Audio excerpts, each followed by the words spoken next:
아멘. 할렐루야. 우리 주변에 계신 분들과 천국인의 인사로 축복합시다. 참 잘 오셨습니다.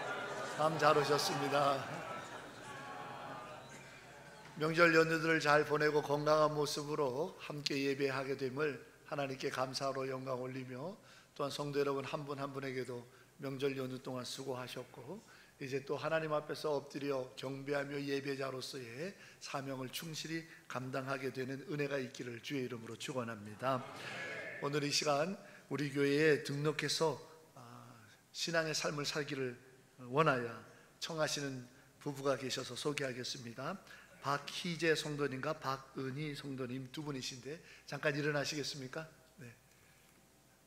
환영합니다. 축복합니다. 잘 오셨습니다. 네. 감사합니다. 예, 자리에 앉으시죠. 예, 예배 후에 우리 새가족팀에서 안내를 해드릴 겁니다. 환영하고, 두 분이 신앙생활의 첫걸음 속에 귀한 은혜와 또 예수 그리스도의 보혈의 공로를 힘는 은총의 역사가 있기를 바랍니다. 자, 우리 옆에 분에게 이렇게 얘기하시길 바랍니다. 명절 보내고 보니까 살이 쪄 보입니다.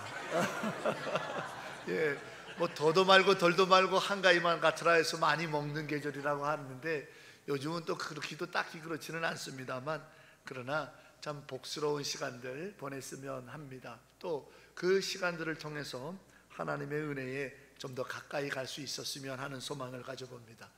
오늘 성경 말씀에 보니까 마지막 절에 큰 기쁨이 있었더라. 야, 너무나도 짧지만 감동이 오고 막 열망이 쏟아지는 그와 같은 고백이 아닌가 생각합니다. 큰 기쁨이 있었더라. 그 성에 큰 기쁨이 있었더라. 그래서 그 성이라고 하는 마을 사마리아를 말하는데요, 그 성이라는 단어를 빼고 한번 내 이름을 넣어보는 거예요. 진대웅의 인생에 큰 기쁨이 있었더라. 아이, 감사합니다. 아멘 하신 분에게 복에 복이 임할지어다. 아이, 담임 목사가 큰 기쁨을 얻는다는데 어떻게 이렇게 아멘들이 인색하십니까? 우리 각자 자기 이름을 넣어서 한번 해볼까요? 시작. 진대웅의 인생에 큰 기쁨이 있었더라. 할렐루야. 아멘. 아멘이에요. 조암교회에 큰 기쁨이 있었더라. 아멘. 아멘이죠. 또 특별히 명절을 보내고 예배드리는 거라 여러분의 가문에 큰 기쁨이 있기를 주의 이름으로 축원합니다. 이것이 정말 사는 맛 아니겠어요? 근데 여기서 큰 기쁨이라고 하는 것은 뭐 어느 정도의 기쁨이어야 큰 기쁨인가? 이 크다라고 하는 것, 기쁨이 크다라고 하는 것은 사실은 맞지 않는 표현 아니겠어요? 기쁨이라고 하는 것을 어떻게 작고 크다라고 수량적 개념으로 표현할 수 있겠습니까? 뭐 돈으로 계산하나요? 요즘도 기쁨을? 한 1억 원어치 기쁘더라, 한 100억 원어치 기쁘더라, 단돈 10원만큼 기쁘더라, 이렇게 표현을 하는 건가요? 그런데 이 큰 기쁨이라고 하는 성경 원어적 의미를 보게 되면 99가지의 슬픔과 고단함과 아픔이 있을지라도 이 한 가지 기쁨 때문에 살만 나고 살아볼 희망이 있고 살겠다라는 용기가 생기는 기쁨, 이게 큰 기쁨이라는 거예요. 우리 살다 보면 사실 이렇게 비교해 보면 내 마음이 먹먹한 그런 상황과 일들이 좀 부정적이고 힘든, 슬픈 이런 게 사실은 좀 더 많은 것 같아요. 감사와 기쁨이 넘치고 막 신나고 기대가 되고 그런 날보다는 말입니다. 하지만 99가지의 인생의 슬픔이 있다 하더라도 이 한 가지의 기쁨이 그 99가지를 내가 극복하고 견뎌내고 그럼에도 불구하고 희망을 갖고 기대하며 하루를 맞이하게 하는 그 기쁨, 저와 여러분의 신앙의 삶 속에 이 큰 기쁨이 반드시 있기를 주의 이름으로 축원합니다. 그 기쁨의 정체는 본문에 보니까 예수임을 기억하시는 여러분 되길 바랍니다. 예수더라는 거예요. 예수 만난 기쁨, 예수가 나와 함께하는 기쁨, 예수가 나를 사랑하신다라고 하는 믿음의 기쁨, 예수가 내 아버지 되셔서 내 삶의 어떠한 순간에도 나를 그의 의로운 손으로 잡으사 흔들리지 않으며 내 삶의 여정이 헛되지 않고 공허하지 않도록 궁극적인 최후의 승리로 이끄신다라고 하는 예수 만나는 기쁨 말이에요. 예수 그 기쁨이 인생의 모든 99가지를 이기고도 남게 하더라.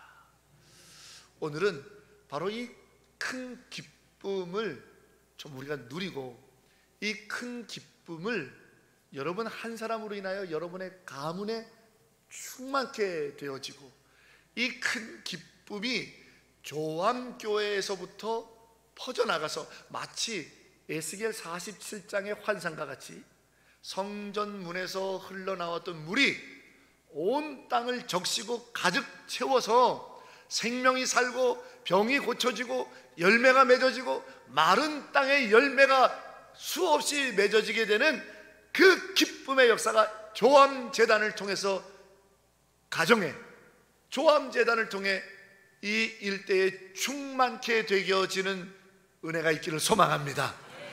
기쁨의 조암교회 되기를 원합니다. 그 비결을 한번 좀 오늘 본문을 통해서 한번 은혜를 나눠보려고 하는 거예요. 우리 집에 내 인생에 이런 기쁨, 나도 원한다면 오늘 말씀에 귀를 꼭 기울여 보세요. 이런 큰 기쁨이 되는 인생과 가문이 되려면 어떻게 예수를 만나는가? 오늘 말씀에 귀를 기울여 보시라는 거예요. 안톤 브루커니가 교향곡을 작곡한 그 7번 교향곡이 러닝타임이 한 1시간 반 정도 된다고 해요. 저도 한번 들어봤는데 1시간 반 동안 참 은혜로운 그 선율이 교향곡 오케스트라를 통해서 연주가 됩니다. 그런데 1시간 반 연주되는 교향곡 중에 수많은 악기들이 나오지 않겠어요? 그런데 이 수많은 악기 중에서 딱 한 번 나오는 악기가 있어요. 2악장 말미부름에 한 50분 정도 되는 그 타이밍에 한 번 딱 나오는 악기가 있습니다. 그 악기는 바로 심벌지입니다. 촤ng 하고 치는 이 심벌지요. 딱 한 번 나옵니다. 딱 한 번 나오니까 얼마나 의미가 없겠어요. 딱 한 번 나오니까 지휘자 바로 앞에 청중들이 정말 똑똑하게 볼 수 있는 명당 중에 명당 자리에 그 악기를 배치하겠냐고요? 아니죠. 이 오케스트라단의 맨 뒤에 보이지 않는 것 같은 곳에 이 심벌지가 있다 이 말이에요. 1시간 반 내내 가만히 있습니다. 그러다가 50분쯤 될 때 악기를 주섬주섬 준비하죠. 왜? 1시간 반 동안 이 무거운 심벌지를 들고 있을 수가 없잖아요. 내려놨다가 바이올린을 비롯해서 첼로, 트럼펫 이런 악기들은 막 연신 연주하고 불어대고 하는데 이 심벌지는 편히 쉬다가 한 50분쯤에 악기를 들고 주의자의 사인을 보다 주의자가 탁 사인을 주면 한 번 치고는 끝입니다. 그리고 내려놓고 다 끝난 다음에 청중들이 막 박수를 치면 지휘자가 먼저 인사하고 악단들 다 일어날 때 그때 엉구주춤 일어나서 인사 한번 하면 끝나는 겁니다. 그러다 보니까 없어도 되겠네. 1시간 반 동안 뚫어지게 오케스트라단의 연주를 보았던 청중들도 그런 악기가 있었는지조차도 모르는 거죠.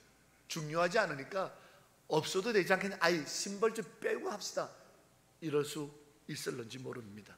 그런데 모든 음악 평론가들과 전문가들은 그 심벌지의 한 번의 연주를 통해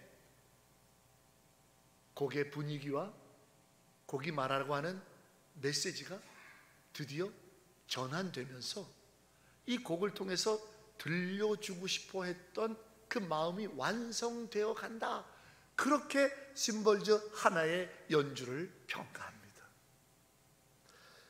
사랑하는 여러분, 우리의 인생도 어쩌면 이 안톤 브루크니의 교향곡 7번에 나오는 한 번 연주하는 그 비중이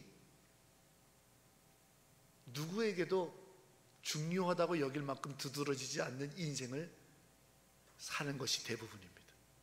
이름 석자 세상에 날리는 것 아니고요, 무슨 대단한 기업가와 자산가가 되는 것도 아니고, 대단한 교육가와 정치인이 되는 것도 아니고, 내 이름 석자 돼봤자 누군데? 이런 대물음이 오지, 내 이름 석자를 당신이냐고, 이런 인생은 대부분은 아닙니다.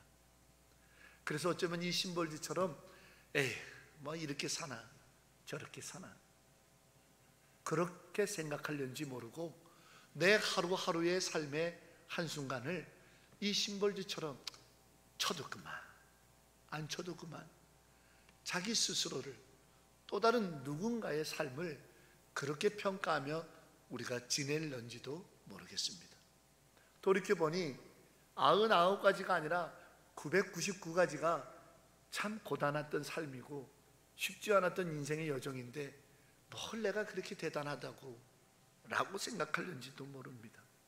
하지만 연주하시는 지휘자 마스터인 우리 하나님께는 딱 한 번, 딱 한순간, 바로 그때 창 하고 울리면서 곡의 분위기와 이 곡을 통해서 들려주고 싶어하는 메시지를 완성하는 딱 한 번 나오는 나 같은 인생도 하나님은 기대하고 계시다라는 겁니다. 어쩌면 곡을 연주하는 내내 눈길 한번 나한테 주지 않을 수도 있습니다. 왜? 다른 악기들이 정신없이 연주하니까 지휘자의 눈은 그 정신없이 연주하는 악기들만 연주자를 바라보는 것 같고, 하나님의 눈길이 내게 오지 않는 것 같이 소외당하고 그렇게 살아가려는지도 모릅니다. 심지어는 하나님 사랑 그리워서 교회에 왔는데 내 이름을 불러주는 사람도 만만치 없고, 또 목사도 한번 나를 따뜻하게 쳐다보지 않는 것 같고, 내가 이 교회에 있으나 마나한 존재 같으며, 내가 없어도 누구 한 사람 왜 빠졌냐 물어보는 사람도 없고, 아팠냐 나를 안부를 챙겨주는 사람도 없어서 내가 여기까지 교회 뭐 다녀나 마나, 이런 생각이 드는 심벌지일 수도 있습니다. 그러나 하나님은 그때를 기다리셨다가 내가 한 번이라도 역할을 감당하고 울려야 될 그때에 하나님은 정확하게 나를 쳐다보시는 거예요. 하나님은 정확하게 나를 부르시는 거예요.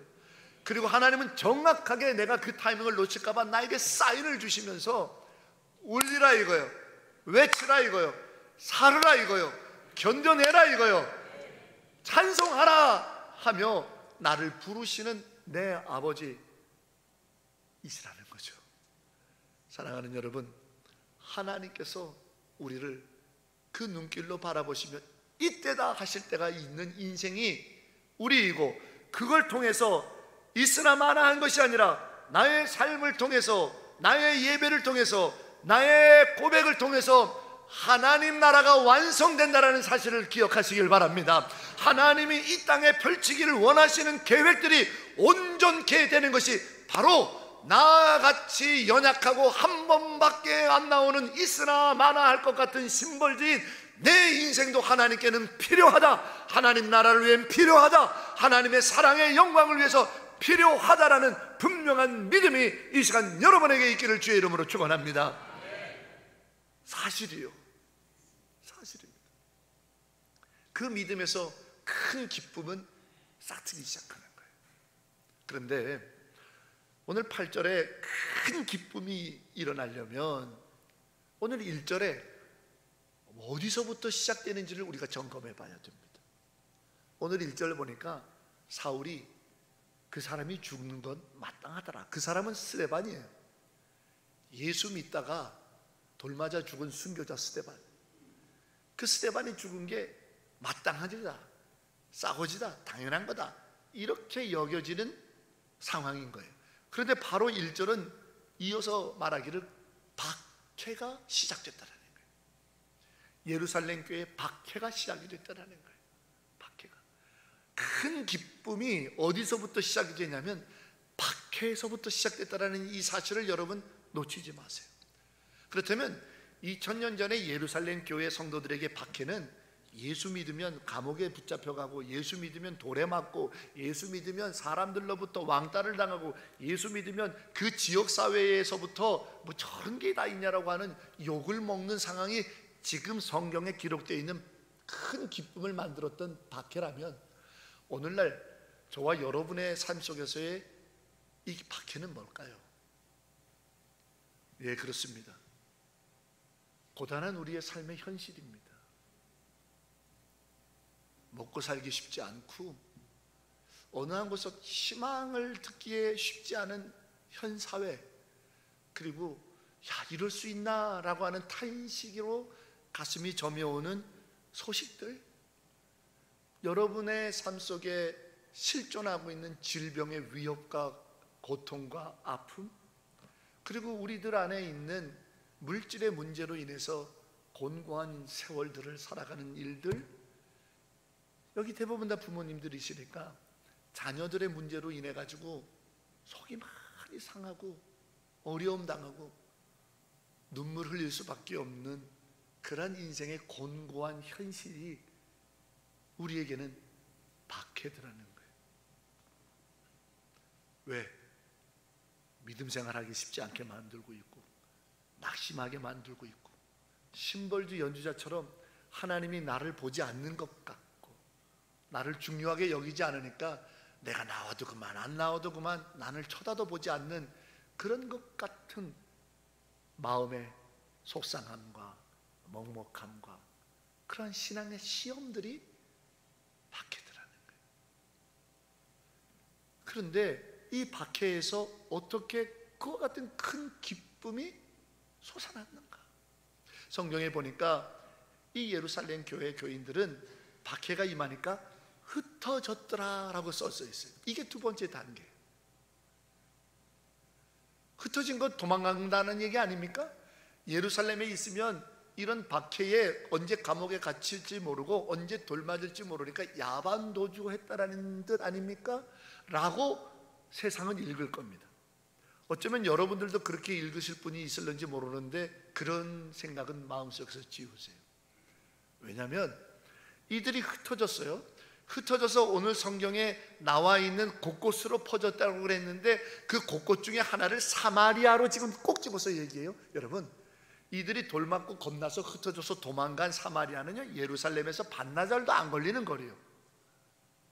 금방 붙잡힐 수 있는 거리라는 거예요. 그런데 만약 저들이 도망간 거라면, 야반도주한 거라면, 저들이 박해 때문에 도망가고 숨을기 위해서 야반도주한 거라면 그 사마리아 성에 가서 어떻게 해야 되겠어요? 자기가 여기 있는지 드러내야 됩니까? 아니면 쥐 죽은 듯이 있어야 됩니까? 쥐 죽은 듯이 있어야 돼요. 드러내서는 안 돼요. 자기가 어디 숨어 들어왔는지 사람들이 알게 하면 안 된다고요. 조용히 있어야 돼요. 밖에 나가는 것도 조심해야 돼요. 낯선 이가 여기 왔네? 저 사람 왜 왔지? 혹여나 자기를 잡기 위해서 율법의 학자들이 보낸 그 바울과 같은 사람이 나를 잡기 위해서 이 동네에 왔으면 여기 낯선 사람 오지 않았냐고 했을 때 지목당하지 않으려면 숨어야 되는 거예요. 그런데 성경은 이상한 걸 보여줘요. 저들이요, 그렇게 도망가가지고 숨었는데 뭘 하고 돌아다니냐면 도망간 그 마을에서 예수 전도하고 돌아다녔다는 거예요. 이게 납득이 돼요? 설명이 되는 말입니까? 설명이 안 돼요. 예수 때문에 도망갔으면, 즉 오늘 성경이 말하는 흩어졌더라는 말을 도망갔다라고 해석하려면 저들이요, 예수 때문에 도망갔으니까 예수의 예자도 말하지 말고 숨어서 쥐 죽은 듯이 있어야 되는데, 저들이 도망가서 예수 이름 전도하면서 예수 믿으라고 하면서 예수 때문에 산다고 하면서 예수 부활했다고 하면서 그렇게 크게 떠들고 다니더라는 거예요. 이게 어떻게 도망간 겁니까? 그렇습니다. 흩어졌더라고 하는 말은 도망갔다라고 해석해서는 안 돼요. 박해가 임했었는데 저들이 뭔가 이 박해를 통해서 저들이 뭔가 변화돼 가지고 오히려 용기를 내고 전에 하지 않았던 예수 말하면서 돌아다니기 시작했다, 이렇게 흩어졌다라는 해석해야 되는 거예요. 그러면 저들에게 어떤 일이 벌어진 겁니까?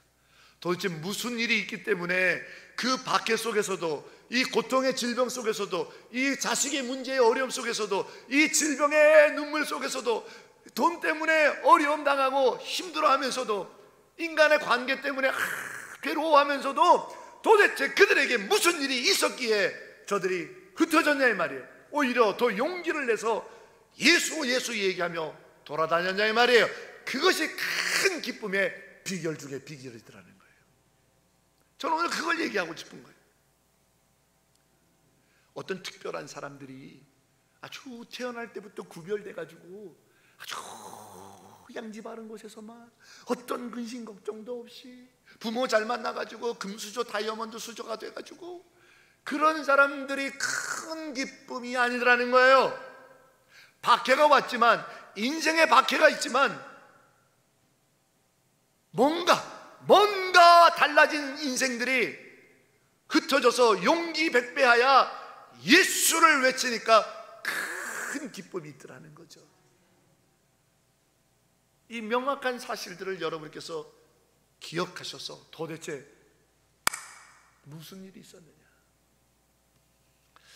제 선배 목사님이 미국 교회에서 목회를 하는데요, 거기는 중부지방의 특별히 북쪽에 위치하고 있어요. 근데 그 교회가 오래된 교회여서 보존 가치가 있는 예배당 건물입니다. 어느 날 그 교회가 한국인 젊은 목사를 담임 목사로 청빙받아서, 야, 한번 교회가 새로워지자 해서 으쌰으쌰 해서 부흥하고 그 동네에 막 영향력을 미치고 사람들에게 소문이 좋게 나고 뭔가 될 것 같고, 우리 교회가 침체기를 약 40여 년 지냈는데 이제 뭔가 새로워지는 것 같다라고 교인들이 막 힘을 내고 막 그러던 차에 여태까지 한 번도 받지 않았던 안내문을 시청해서 받은 거예요. 열어보니까 당신네 예배당 건물이 우리 도시의 문화재로 선정이 됐으니 이제 혹시 어떤 일이 벌어질지 모르니 이러저러한 보험을 들으라고 하는 안내문이에요.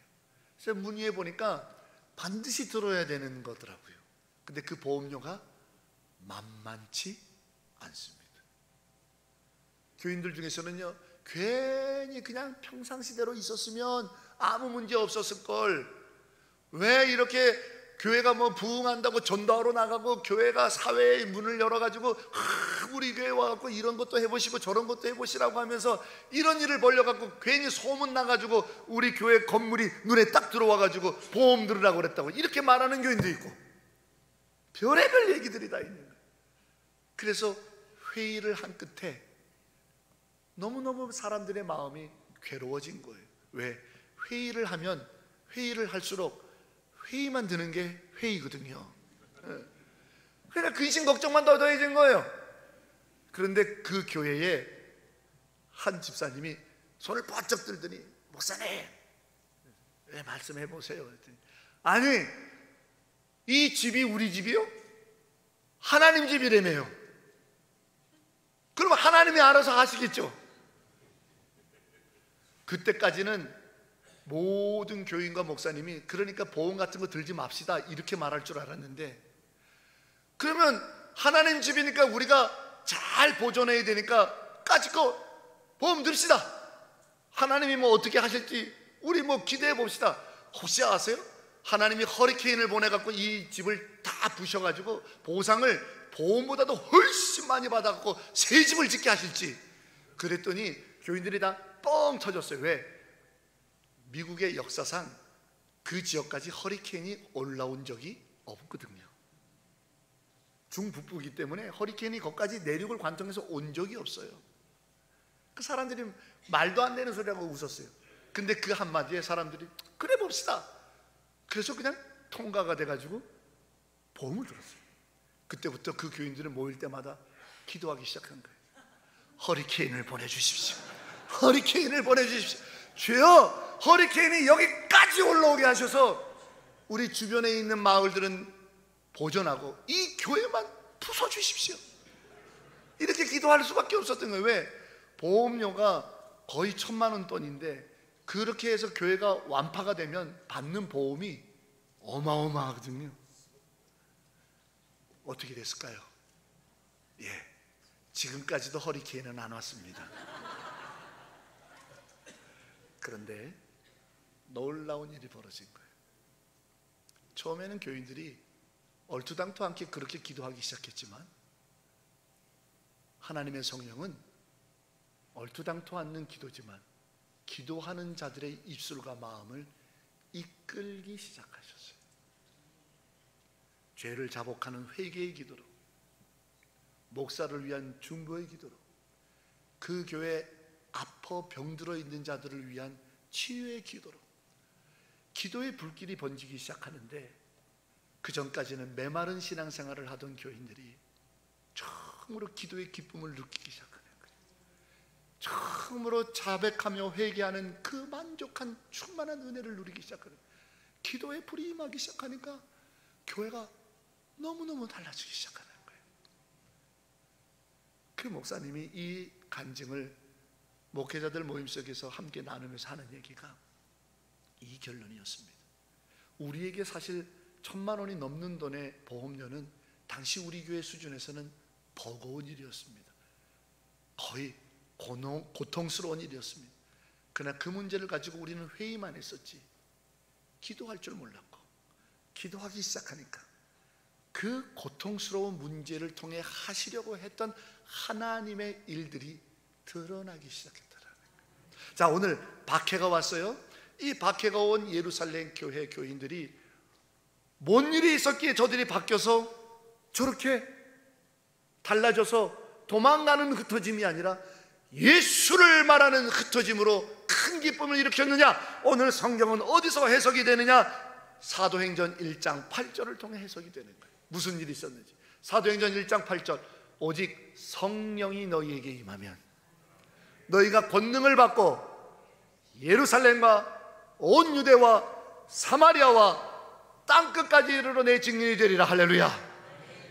무슨 얘기입니까? 전에는 이 말씀이 이해가 안 갔어요. 우리가 증인이 된다? 사마리아 땅끝까지? 근데 지금 사마리아까지 와서 예수를 외쳐요. 왜요? 그들에게 권능이 생겼거든요. 어떻게 해서 권능이 생겼어요? 성령이 임했기 때문이죠. 어떻게 성령이 그들에게 임했어요? 맞습니다. 이 고난의 문제를 붙들고 부르짖고 모여서 기도하니까 성령의 불이 임하였고, 그 성령의 불이 고난 가운데 있는 자들에게 담대한 권능으로 임하였고, 그 권능이 저들로 하여금 도망가는 자들이 아니라, 회피하는 자들이 아니라, 무서워하는 자들이 아니라, 염려하는 자들이 아니라, 숨으려고 하는 자들이 아니라, 예수 살아계시네, 예수 부활하셨네, 예수 지금도 우리하고 역사하신다라고 하는 흩어져 증언하는 자로 변화되게 하셨다라는 사실입니다. 그럴 때 큰 기쁨이 일어난 거예요. 우리에게도 박해가 있어요. 여러분의 인생의 문제가 여전하지 않습니까? 우리들에게 박해가 있어요. 내 질병이 여전하지 않습니까? 우리들에게 박해가 있어요. 내 인생의 공허함도 여전하고요. 숨조차 쉽게 쉬지 못할 연약함이 아직도 있습니다. 그냥 그렇게 도망치는 흩어진 자로 사시겠습니까? 숨죽여서 쥐죽은 듯이 남이 할까 두려워서, 더 악화될까 봐 염려스러워서 흩어지는 도망자가 되시겠습니까? 아니면 그 아픔 끌어안고 모여 기도함으로 성령의 권능 아래서 흩어져 큰 기쁨을 인생과 가문에 불같이 일으키는 주의 증언자로 사시겠습니까?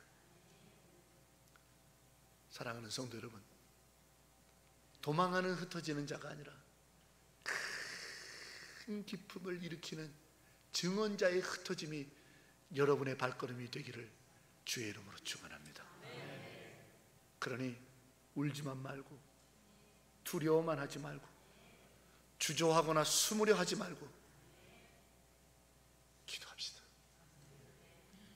아버지께서 어떻게 이끌어 가실지 성령의 권능을 사모함으로, 부르짖어 기도함으로 저와 여러분도 당당히 흩어지는 발걸음 가운데 큰 기쁨이, 인생을 송두리째 바꿔놓을 큰 기쁨의 축복이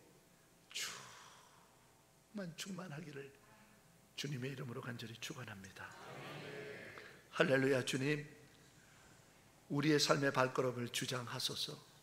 할렐루야. 주님, 한 걸음 한 걸음 그렇게 큰 기쁨을 일으킬 수 있도록 고통을 끌어안고 부르짖어 성령의 권능에 부르잡히는 믿음의 역사가 우리에게 있게 하옵소서.